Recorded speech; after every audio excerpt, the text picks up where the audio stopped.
નમસ્કાર વિદ્યાર્થી મિત્રો, ગુડ મોર્નિંગ ટુ ઓલ. કેમ છો? મજામાં? તો વાંધો નહીં.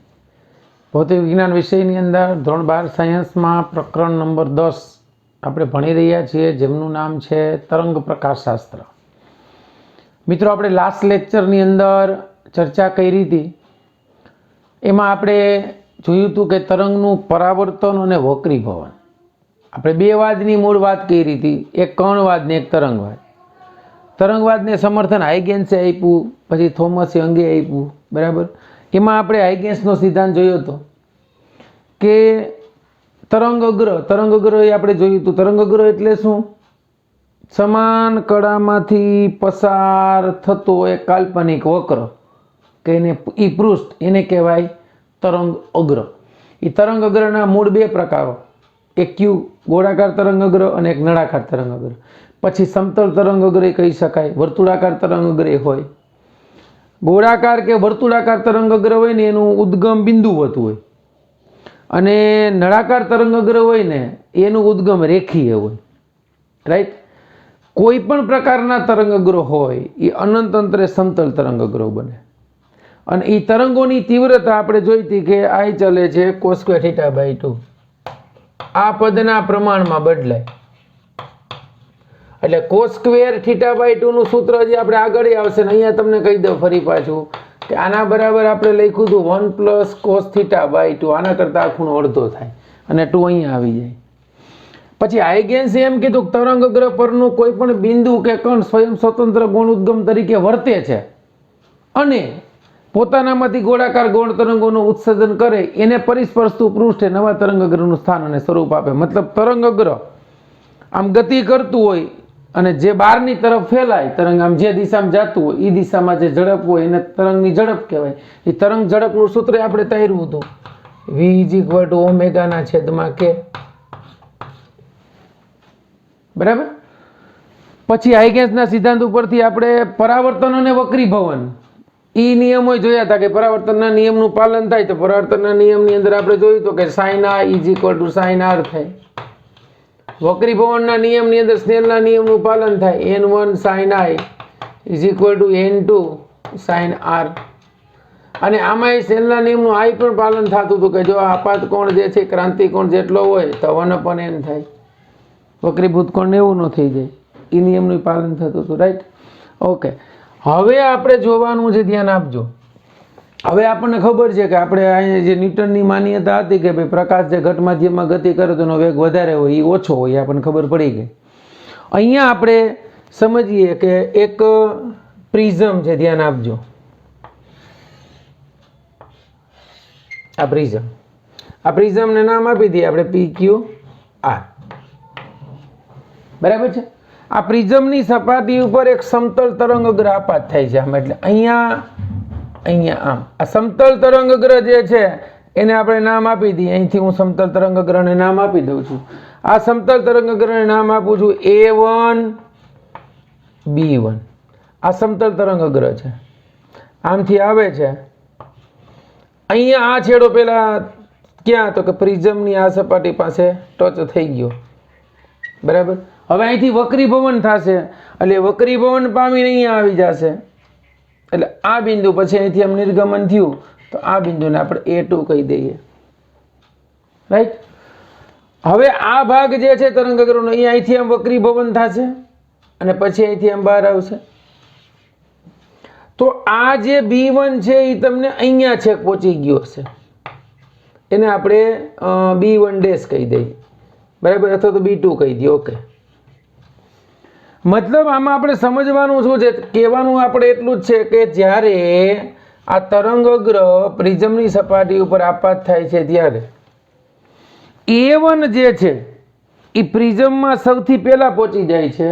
એટલે એ વક્રીભવન પામીને અહીંયા પહોંચશે ત્યારે એને પ્રિઝમમાંથી એટલે કાચમાંથી વધુ અંતર કાપવું પડે. ધ્યાન આપજો. જ્યારે આ બિંદુ જે છે એને અહીંયા નામ આપી દઈએ આપણે, એક વધારાનું કહી દઈએ B1' અને અહીંયા કહી દઈએ B2'. તો એને એટલું વધારાનું અંતર ખાલી કાચમાં કાપવું પડે છે કે પ્રિઝમમાં. તો એને બાકીનું અંતર ક્યાં કાપવું પડે? હવામાં. તો આપણે વાત કરી હતી કે હવામાં તો વેગ જે છે એ પ્રકાશનો વધારે છે. તો હવામાં વેગ વધારે એટલા માટે આ જે સમતલ તરંગગ્ર અહીંથી આપાત થતું હતું એમાં A1 પાસેના તરંગગ્રહનું બિંદુ જે અહીંયા A2 પાસે પહોંચે છે એ પેલા B1 પાસે રહેલું કોણ કે બિંદુ B2 પાસે પહોંચી જાય છે. એટલે સમતલ તરંગગ્રહ આ જે હતું એની સાથે સહેજ નમેલું જોવા મળે છે. શું કામે? તો કે આ તરંગગ્રહ પરનું બિંદુ કાચમાં થોડીક અંતર કાપવામાં સમય લાગે છે માટે મોડું પહોંચે છે. ક્લિયર થઈ ગયું? પરંતુ આ જે છે અહીંથી અહીં સુધીનો આ સમયગાળો બેયનો સરખો જ થશે. ખબર પડી કેમ? તો કે આને હવામાંથી અંતર કાપવું પડે, આને શેમાંથી કાપવું પડે છે? કાચમાંથી. તો આ વાત થઈ જે છે એ પ્રિઝમની સપાટી ઉપરની થઈ. બરાબર? આવું આ એક પેલું પ્રિઝમનું જોયું. પછી મેં તમને કીધું હતું આપણે બીજું સમજવાનું છે બહિર્ગોળ લેન્સમાં કેવું થશે. બહિર્ગોળ લેન્સ, તો બહિર્ગોળ લેન્સમાં એ જ વસ્તુ થશે, પાતળો બહિર્ગોળ લેન્સ. આ પ્રિઝમ પાતળો હોય એની જ વાત છે. આ જે બહિર્ગોળ લેન્સ જે છે એની સપાટી છે. અહીંયા માનો કે એક સમતલ તરંગગ્રહ આવું આપાત થાય છે. આમ આ સમતલ તરંગગ્રહ છે એમાં પૈકીના 3 કિરણો આપણે લઈએ. સમતલ તરંગગ્રહ પૈકીના આ સમતલ તરંગગ્રહ છે એને નામ આપી દઈએ આપણે XY. એ પૈકીના 3 બિંદુઓ વિચારીએ, A, B અને C. એ બહિર્ગોળ લેન્સ પર આપાત થાય છે. અહીંથી એનું વક્રીભવન થશે. એમાં આ જે B કિરણ છે એને લેન્સમાં સૌથી વધારે અંતર કાપવું પડશે. આને અહીંયા લેન્સમાં ઓછું કાપવું પડશે, આને ઓછું કાપવું પડશે. તો જ્યારે અહીંયા આ જે છે કિરણ અહીંયા પહોંચશે, આ B બિંદુ જે છે એ લેન્સની બહાર નીકળશે ત્યારે એને વાર લાગશે. આ A બિંદુ તરંગગ્રહ પરનું લેન્સની બહાર નીકળી જશે એટલે અહીંથી વક્રીભવન પામીને મળશે તો અહીંયા, પરંતુ એ નીકળીને અહીંયા ક્યાંક પહોંચી ગયું હશે. આ તરંગ જે છે વહેલું નીકળીને એ અહીંયા પહોંચ્યું હશે. મતલબ આ લેન્સમાંથી જે તરંગગ્રહ મળશે એ તમને પછી આવું મળશે બહિર્ગોળ લેન્સ માટે. આ તરંગગ્રહ નામ આપી દઈએ X ડેશ Y ડેશ. આ એવી સાબિતી આપે છે કે કોઈ પણ માધ્યમમાંથી જ્યારે પ્રકાશ પસાર થાય છે ત્યારે એનો વેગ ઘટી જાય છે. અને વેગ ઘટી જાય છે એટલે એ અહીંયા પહોંચે ત્યાં સુધીમાં અહીંયા વેગ અહીંયા ઓછું અંતર કાપવું પડે કાચમાં, એટલે એનું અંતર વધી જાય છે એટલે એ તરંગગ્રહ પરનો કોણ અહીંયા પહોંચી જશે. ખબર પડી ગયા? એટલે આ સમતલ તરંગગ્રહ બહિર્ગોળ લેન્સ માટે આ ટાઈપનું મળશે. હવે જો આ આપણે જે છે એ વિભાજન જોયું થયું ને, પ્રકાશ નિર્ગમન પામી ગયો. અહીંયા જે છે એ વક્રીભવન જોયું. વક્રીભવન તો આમાંય થાય. હવે આપણે ત્રીજું જોઈએ ને પરાવર્તન માટે જોઈએ. એટલે એના અરીસા માટે કેવા અંતર્ગોળ અરીસામાં શું થશે ચાલો ઈ જોઈએ.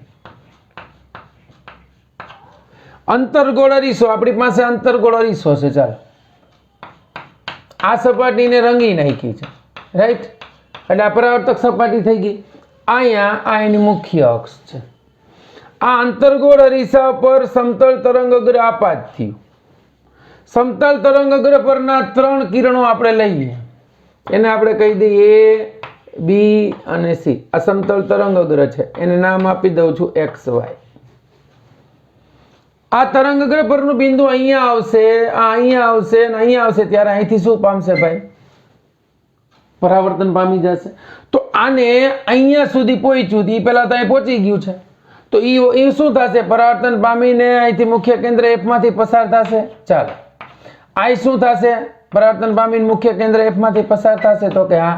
આ પણ શું થશે? પરાવર્તન પામીને મુખ્ય કેન્દ્ર F માંથી પસાર થશે તો કે હા. ચાલો એ આપણને કઈ વાંધો નથી. પણ એમાં આ બિંદુ પરાવર્તન પામીને અહીંયા વહેલું આવી જશે. કેમ ભાઈ વહેલું આવી જશે? તો કે અહીં વહેલું ટચ થઈ ગયું, આ અહીંયા વહેલું ટચ થઈ ગયું. તો હવે થશે શું? તો કે આ પરાવર્તન પામીને પેલું વધારે આગળ વહેલું આવી જશે. વહેલું આવી જશે, આ થોડુંક મોડું આવશે. તો આ જે છે ને અહીંયા પહોંચ્યું હશે, હજી આ જે છે અહીંયા પહોંચી ગયું હશે, આ છે અહીંયા પહોંચી ગયું છે. તો આનું જે છે ને આવું મળશે. સમજાણું? એટલે આને A કહી દો, આને B કયો, આને C કયો. એ રીતે અહીં નામમાં આપીએ. આનું નામ A થઈ ગયું, આ B થઈ ગયું, આ C. આ જે નવું તરંગગ્રહ મળ્યું એને શું કહેવાય? X dash Y dash. એટલું ક્લિયર થઈ ગયું? તો આને સિમ્પલ વસ્તુ છે કે આ જે છે સીધી રેખામાં ગતિ કરતું હતું તો અહીંથી પરાવર્તન પામતા સમય લાગશે વધારે, અહીં સમય ઓછો લાગશે, અહીં સમય ઓછો લાગશે, એટલે વહેલા પરાવર્તન પામીને આવી જશે. એટલે એ થોડા કેવા આગળની તરફ નમેલા હશે. ક્લિયર થઈ ગયું બાળકો? તો આ જે છે મેં તમને કહ્યું હતું 3 વસ્તુ આપણે સમજવાની હતી. એક પ્રિઝમ, એક બહિર્ગોળ લેન્સ અને એક અંતર્ગોળ અરીસા માટે પ્રકાશના કિરણોનું પરાવર્તન વક્રીભવન. ક્લિયર થઈ ગયું? ચાલો એટલે જોઈ લ્યો. પછી આપણે ડોપલર અસર સમજવાની છે.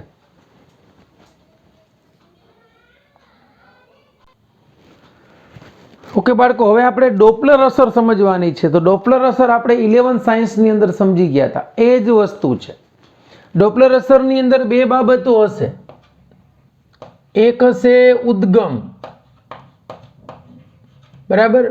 ઉદ્ગમને આપણે શું કહેશું? તો કે સોર્સ કહેશું. અને બીજું હશે અવલોકન કરતા, બરાબર. એને આપણે ઓબ્ઝર્વર કહીએ છીએ. 11th ની અંદર ઓબ્ઝર્વર કહેતા હતા, અથવા તો એને આપણે શ્રોતા કહીએ. શ્રોતા એટલે લિસનર, બરાબર. જે તમે બોલો છો એ સાંભળે છે. 11th ની ડોપલર અસર તમે તાજી કરો.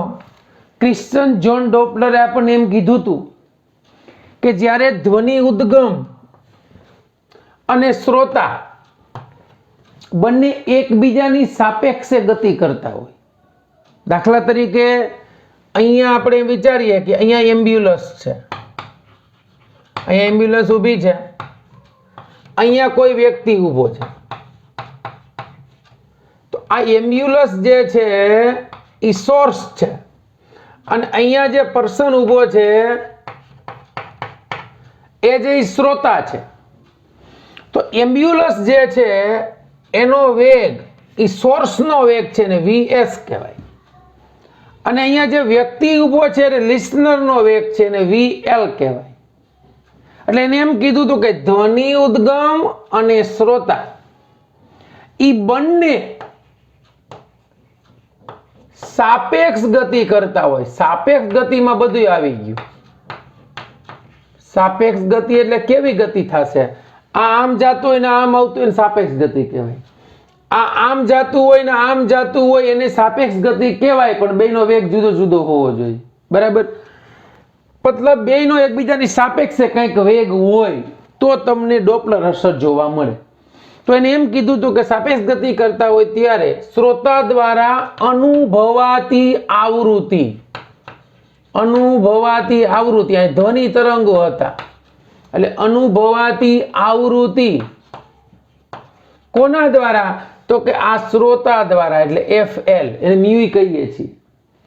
એ આ જે છે સોર્સ દ્વારા ઉદ્ભવાતી આવૃત્તિ કરતા, એટલે સોર્સની આવૃત્તિ fs, જે અહીંથી એમ્બ્યુલન્સનું સાયરન વાગતું હોય, અહીંયા જે રેડ કલરનું સાયરન હોય વાગતું હોય, એની આવૃત્તિ જો એ સાપેક્ષે ગતિ કરતા હોય તો આના દ્વારા જે અનુભવાતી હોય ને એ આવૃત્તિ આના કરતાં કંઈક જુદી હોય. અને એના માટેનું આપણને એક સરસ મજાનું ડોપલર અસરનું વ્યાપક સૂત્ર આપ્યું હતું. ડોપલર અસરનું વ્યાપક સૂત્ર હતું બાળકો. 4 ફેક્ટર મહત્વના છે. એક ઉદ્ગમ, એક અવલોકન કરતા, 2 મેઇન. પછી ઉદ્ગમનો વેગ, અવલોકન કરતા કે શ્રોતાનો વેગ, આની આવૃત્તિ અને આની આવૃત્તિ. આનું એક સિમ્પલ સૂત્ર આપણને આપ્યું હતું કે અહીંયા આ જે છે એ શ્રોતાની આવૃત્તિ fl ગણો તો એના છેદમાં v પ્લસ vl આવશે, અને ઉદ્ગમની આવૃત્તિ fs ગણો તો એના છેદમાં v પ્લસ vs આવશે. આ બધા જે આપ્યા છે એનો આપણે ઉલ્લેખ કરીએ તો fl એટલે અહીંયા લખીએ છીએ શ્રોતાની આવૃત્તિ અથવા તો શ્રોતા દ્વારા અનુભવાતી આવૃત્તિ. આ એ જ વસ્તુ છે અહીંયા, પણ અહીંયા કેવી છે તો કે તરંગોના સ્વરૂપમાં છે. fs આ ઉદ્ગમની આવૃત્તિ, અહીંયા પ્રકાશનું ઉદ્ગમ હશે ને એની પ્રકાશના તરંગોની ચોક્કસ આવૃત્તિ હશે. v એ પ્રકાશના અહીંયા જે છે એ ધ્વનિનો વેગ હતો.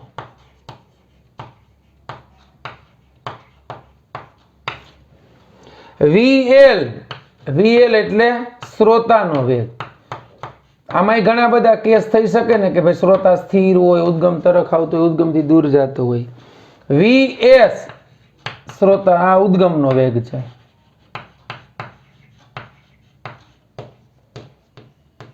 તો આનું આ જે વ્યાપક સૂત્ર આપ્યું છે ને એના ઉપરથી આપણે ડોપલર અસરનું સૂત્ર અહીંયા તારવવાનું છે. તો અહીંયા આપણી પાસે બે વસ્તુ છે, એક અવલોકન કરતા છે ને એક ઉદ્ગમ છે. ઉદ્ગમ તરીકે પ્રકાશનો ઉદ્ગમ છે, અવલોકન કરતા તરીકે જ્યાં પ્રકાશનો આપણે સંપાતીકરણ ભેગો કરીએ છીએ, જ્યાં પ્રકાશ મળે છે ત્યાં શું ઇફેક્ટ આવે છે એ જોવાનું છે. દાખલા તરીકે પ્રકાશનો ઉદ્ગમ છે, તમને સામે વર્ણપટ મળ્યો, તો વર્ણપટની અંદર આપણી પાસે રંગ છે જાની વાલી પીનારા. તો સફેદ પ્રકાશ જે છે એ સોર્સ થયો, એ બધા તરંગોવાળી તરંગ લંબાઈનું ઉત્સર્જન કરે છે.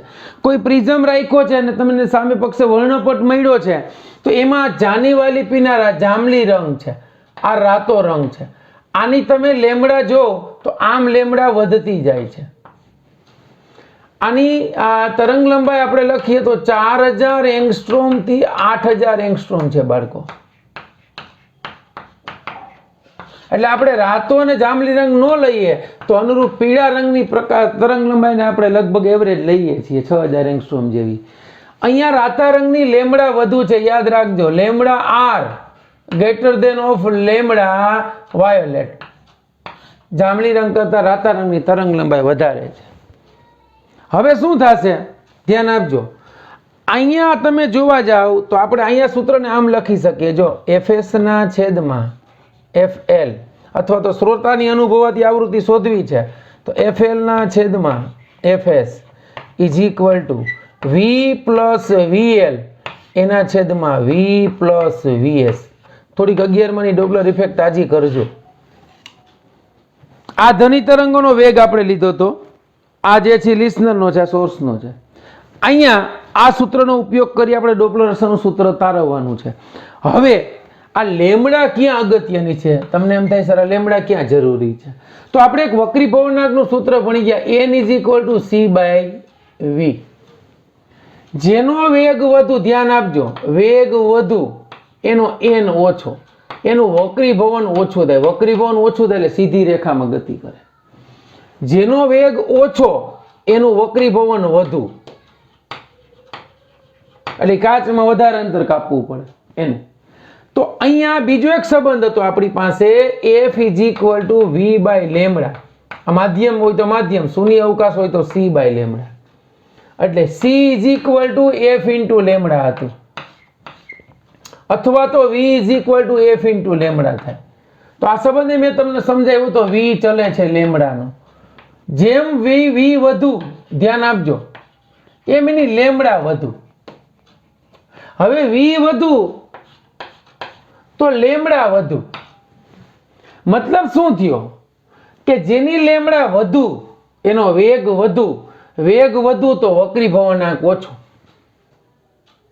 એટલે કે વક્રી ભવનાંક ઓછો થઈ ગયો તો ત્યાંનો વેગ વધારે હશે તો એની લેમડા વધારે હશે. એટલે અહીંયા આનો આ જે છે લેમડા વધારે છે તો વેગ ઓફ રેડ એ વેગ ઓફ વાયોલેટ કરતા વધારે હશે. એટલે આ જે છે ને રાતો રંગ એ માધ્યમમાં ઝડપથી ગતિ કરશે, કારણ કે શૂન્ય અવકાશ કરતા તો બીજું માધ્યમ ઘટ જ હશે. હવે થશે શું જોજો, આની જરૂર શું કામ પડી આપણે? તો આનો લેમડા વધારે છે. લેમડા એટલે શું થયું કે આ સોર્સ જે છે એ અહીંથી તરંગો, અમુક તરંગ લંબાઈ વિદ્યુત ચુંબકીય વિકિરણોનું ઉત્સર્જન કરશે. તો જેની લેમડા વધારે હોવી એટલે શું? તો કે માનો કે અહીંથી અહીં સુધીમાં હું એક જ તરંગ લઉં તો આ એક લેમડા થઈ. પણ આમાં ઘણી બધી તરંગ લંબાઈ 2 લેમડા જેટલું અંતર હોઈ શકે. તો કે હા, તો જેમ લેમડા વધુ એટલે ઉદ્ગમ અને શ્રોતા જેમ દૂર એમ લેમડા વધુ. જેમ લેમડા વધુ હશે એમ એનો વેગ વધારે હશે. અને જેમ લેમડા વધુ એમ આ સૂત્ર ઉપરથી તમે જુઓ તો f ચલે છે, વેગ અચળ હોય તો લેમડા થઈ ગયું, લેમડા વધુ એમ f ઓછી. એફ એટલે ઈ જ છે, ધ્વનિ શ્રોતા દ્વારા અનુભવાતી આવૃત્તિ. એટલે ધારો કે તમને અહીંયા ક્યાંક વર્ણપટ મળે છે, જોજો, માનો કે તમને વર્ણપટ મળ્યો, એમાં અહીંયા ધારો કે lambda of R greater than lambda of V લીધું આપણે, તો વર્ણપટની અંદર રાતા રંગની લેમડા વધુ છે, તેથી એના દ્વારા અનુભવાતી આવૃત્તિ એફ ઓછી હશે. એટલે આ કાંઈ વિચારવાનું નથી, એટલું જ વિચારવાનું, ઉદ્ગમ જ્યારે દૂર જાય ને ત્યારે લેમડા વધે, લેમડા વધે એટલે એફ ઓછી થાય. એફ ઓછી થાય ને એટલે શું થશે, એ જે મળ્યું ને એને રેડ શિફ્ટ કહેવાય. એટલે તમને વર્ણપટમાં રાતા રંગ જે છે એનું શિફ્ટિંગ થયું કહી શકાય. અને જ્યારે લેમડા વી જે છે એ ઓછી છે, લેમડા વી ઓછી હોય ને એટલે એનો એફ વધારે હશે, એફ વધુ હોય ને એટલે બ્લુ રંગ તરફ શિફ્ટિંગ થશે, એટલે એને બ્લુ શિફ્ટ કહેવાય. વર્ણપટની અંદર એ જે કલરો જે રેખાઓ છે એનું શિફ્ટિંગ થાય, એટલે અહીંયા બ્લુ શિફ્ટ થશે, અહીંયા રેડ શિફ્ટ થશે. ટૂંકમાં શું કે ઉદ્ગમ દૂર જતો હોય ત્યારે લેમડા વધે, એફ ઘટે તો રેડ શિફ્ટની ઘટના થાય. લેમડા જ્યારે નજીક આવે સોર્સ ત્યારે શું થશે, એની લેમડા ઘટશે, લેમડા ઘટશે એટલે એફ વધશે, એટલે અનુભવાતી આવૃત્તિ વધશે, એફ વધશે ને તો બ્લુ શિફ્ટ થશે. કેમ તો કે એફ વધશે ને તો લેમડા ઘટશે, લેમડા કેની ઓછી છે તો કે વાયોલેટની. ક્લિયર થઈ ગયું? તો આ રેડ શિફ્ટ ને બ્લુ શિફ્ટ સમજાણું. ચાલો એટલું જોઈ લ્યો, પછી આપણે આનું સૂત્ર તારવીએ ડોપલર અસરનું. ઓકે,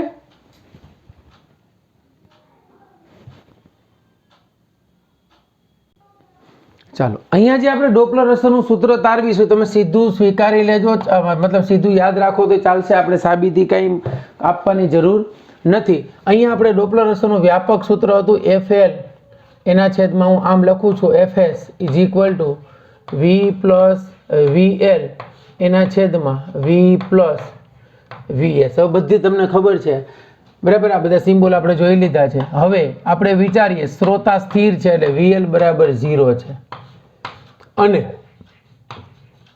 અહીંયા V એટલે પ્રકાશનો શૂન્ય અવકાશમાં વેગ લેવો છે. તો આ સૂત્રમાં કિંમત મૂકીએ એટલે આવું મળ્યું ને, FL એના છેદમાં FS ઇઝ ઇક્વલ ટુ અહીંયા પ્રકાશનો વેગ c, આ 0 એના છેદમાં c પ્લસ VS. આવું મળી ગયું. તો આપણી પાસે આવું સૂત્ર મળ્યું, FL એના છેદમાં FS is equal to c એના છેદમાં c પ્લસ VS થયું. રેડી? હવે આ જે સમીકરણ છે ને, ધ્યાન આપજો, સમીકરણ 1 નું વિયોગ પ્રમાણ લઈ, સમીકરણ 1 માં વિયોગ પ્રમાણ લેતા, જો આનું વિયોગ પ્રમાણ આપણે લઈએ તો એનું વિયોગ પ્રમાણ કેવું થશે, તો કે FL માઇનસ FS એટલે અંશમાંથી છેદ બાદ છેદ એમનમ is equal to C minus VS એના છેદમાં છેદ એમનમ. બરાબર સમજો? આ બે કેન્સલ થઈ ગયા, આ આવૃત્તિનો તફાવત થયો, એને હું લખું છું ડેલ્ટા F એના છેદમાં FS, જોજો, is equal to minus VS ના છેદમાં C. કેમ તો કે C much greater than VS.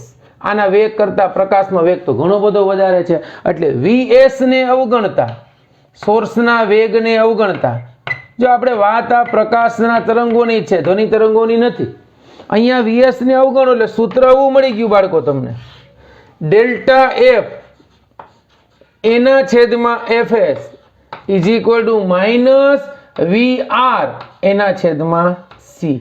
હવે તમને એમ થાય કે સર અહીંયા VS is equal two VR કેમ લીધું?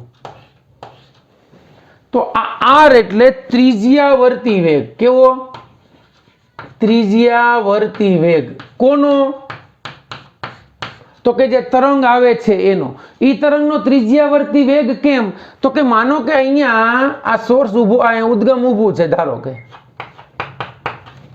પ્રકાશનું તરંગ ગમે ત્યાંથી આવશે, તો એમાં ધ્યાન આપજો, ઉદ્ગમ અને આ સોર્સ છે, આ શ્રોતા છે, ઉદ્ગમ અને શ્રોતાને જોડતી રેખા માં જ હશે, એટલે ત્રિજ્યાવર્તી દિશામાં હશે. સોર્સમાંથી ધ્વનિ તરંગો અહીંથી આવતા હોય તો આ ઘટક જ કામનો છે. એના બે ઘટકો મળે એમાંથી માત્ર કયો ઘટક લેવાનો? વેગનો. ત્રિજ્યાવર્તી ઘટકનું જ કામ છે, માટે અહીંયા કેવો વેગ લીધો? ત્રિજ્યાવર્તી વેગ લીધો. એટલે આપણને આ fs ની જગ્યાએ જો આપણે f આવૃત્તિ લખીએ તો ઇઝ ઇક્વલ ટુ તમને આવું સૂત્ર મળ્યું, VR ના છેદમાં C. આ ડોપલર અસરનું સૂત્ર છે, જ્યાં VR એ ત્રિજ્યાવર્તી વેગ છે. કોનો? ઉદ્ગમનો. એટલે ત્રિજ્યાવર્તી વેગ એટલે શું? ઉદ્ગમ અને સોર્સને જોડતી રેખા ને અનુરૂપ વેગ. સોર્સ અહીંયા હોય તો આ દિશાનો ઘટક જ એનો ત્રિજ્યાવર્તી વેગ જ કામ લાગશે. ક્લિયર એટલું? તો હવે આમાં હજી એક આપણે નવું ઉમેરવું હોય તો f is equal to c by lambda થાય, તો c is equal to f into lambda થાય.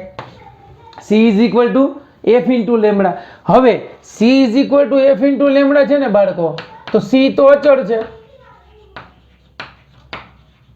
આ સમીકરણ જે છે એને હું 2 નંબર આપો, આગળ એક આપ્યું હતું ને, સમીકરણ 2 નું વિકલન કરજો. જોજો સમીકરણ 2 નું વિકલન કરતા t ની સાપેક્ષે, હો આનું t ની સાપેક્ષે વિકલન કરીએ તો શું થશે? આ તો અચળ છે, અચળ પદનું વિકલન 0 થાય. વિકલનના નિયમમાં ખબર છે અચળ પદનું વિકલન શૂન્ય થાય. તો અચળ પદનું વિકલન 0 લખી નાખો. ગુણાકારનો નિયમ લાગુ પાડીએ. પહેલું પદ એમને બીજા પદનું વિકલન ડેલ્ટા લેમડાના છેદમાં લેમડા, સોરી ડેલ્ટા લેમડાના છેદમાં ડેલ્ટા ટી, પ્લસ બીજું પદ એમને પહેલાનું વિકલન ડેલ્ટા એફ ના છેદમાં ડેલ્ટા ટી. ડેલ્ટા ટી આ બાજુ આવી જાય એટલે શૂન્ય થઈ ગયું. તો F delta lambda is equal આ બાજુ આવે એટલે માઇનસ લેમડા ડેલ્ટા એફ. એટલે તમને આવું સમીકરણ મળ્યું, ડેલ્ટા એફ ના છેદમાં F is equal to minus delta લેમડાના છેદમાં લેમડા. એટલે જો ડોપલર અસરના સૂત્રમાં તમે કિંમત મૂકો તો માઇનસ ડેલ્ટા લેમડાના છેદમાં lambda is equal to minus VR ના છેદમાં C. એટલું ક્લિયર થયું બાળકો? માઇનસ માઇનસ પ્લસ થઈ ગયું. સૂત્રમાં જ્યારે લેમડાનો ઉપયોગ કરો છો ત્યારે તમને પ્લસ મળશે. આને અનુરૂપ દાખલાઓ જે છે એ ગણવા હોય તો એમાં કેટલા ડેટાની જરૂર પડશે? એક એનો વેગ શોધવાનો કે તો પ્રકાશનો વેગ આપણને ખબર છે. અહીંયા લેમડા જે છે એનું કેટલું શિફ્ટિંગ થાય? લેમડાનો ફેરફાર છે, બરાબર, અથવા તો આવૃત્તિનો ફેરફાર છે. શ્રોતા દ્વારા અનુભવાતી આવૃત્તિમાં કેટલો ફેરફાર થયો? 6000 સેકન્ડ ઇન્વર્સની આવૃત્તિ અનુભવાતી એની જગ્યાએ 7000 અનુભવાતી 1000નો ફેર આવ્યો, તો લેમડામાં કેટલો ચેન્જ થયો? લેમડા 5000 એંગસ્ટ્રોમમાંથી 5100 એંગસ્ટ્રોમથી તો 100 એંગસ્ટ્રોમનો ફેરફાર થયો. છેદમાં મૂળ તરંગ લંબાઈ મૂકી દો, પ્રકાશનો વેગ મૂકી દો, એટલે તમને આ ઉદ્ગમનો વેગ મળી જાય. ક્લિયર થઈ ગયું? આનો ઉપયોગ આ ડોપલર અસરને લીધે આપણે સમજી શકીએ છીએ કે આપણી આકાશગંગા હજી ગતિ કરે છે અને આપણાથી સતત દૂર જઈ રહી છે. શું કામ? તો કે એ કઈ રીતે નક્કી કર્યું? તો કે આપણે જ્યારે બિગ બેંગ ધડાકો થયો ત્યારે એમાંથી જે વસ્તુઓ છૂટી પડી છે હજી ગતિમાં છે. આપણી પૃથ્વી ગતિમાં છે, એટલે આપણી સાપેક્ષે બીજી બધી વસ્તુઓ ગતિ કરે છે. તો આપણી સાપેક્ષે કેટલી ગતિ કરે છે દૂર, એ નક્કી કરવા માટે આ સૂત્રનો તમે ઉપયોગ કરી શકો. આ વેવલેન્થનો તફાવત, મૂળ વેવલેન્થને પ્રકાશનો વેગ c. ક્લિયર થઈ ગયું બાળકો? તો આ ડોપલર અસર જે છે એ ખરેખર તરંગ પ્રકાશશાસ્ત્રમાં તરંગો માટેની છે. ઓલા ધ્વનિ તરંગો હતા, બરાબર. અહીંયા પ્રકાશના તરંગો, કે પ્રકાશનો વેગ આપણને ખબર છે કેટલો છે, શૂન્ય અવકાશમાં હોય એટલું 3 × 10⁸ મીટર પ્રતિ સેકન્ડ. ક્લિયર થયું બાળકો? એટલું. ચાલો, તો આ લેક્ચર આપણે અહીંયા સુધી રાખીએ છીએ. નેક્સ્ટ લેક્ચરની અંદર આપણે આના દાખલાઓ જે છે એ ગણીશું, ઉદાહરણ અને સ્વાધ્યાયના. ચાલો, બેસ્ટ ઓફ લક.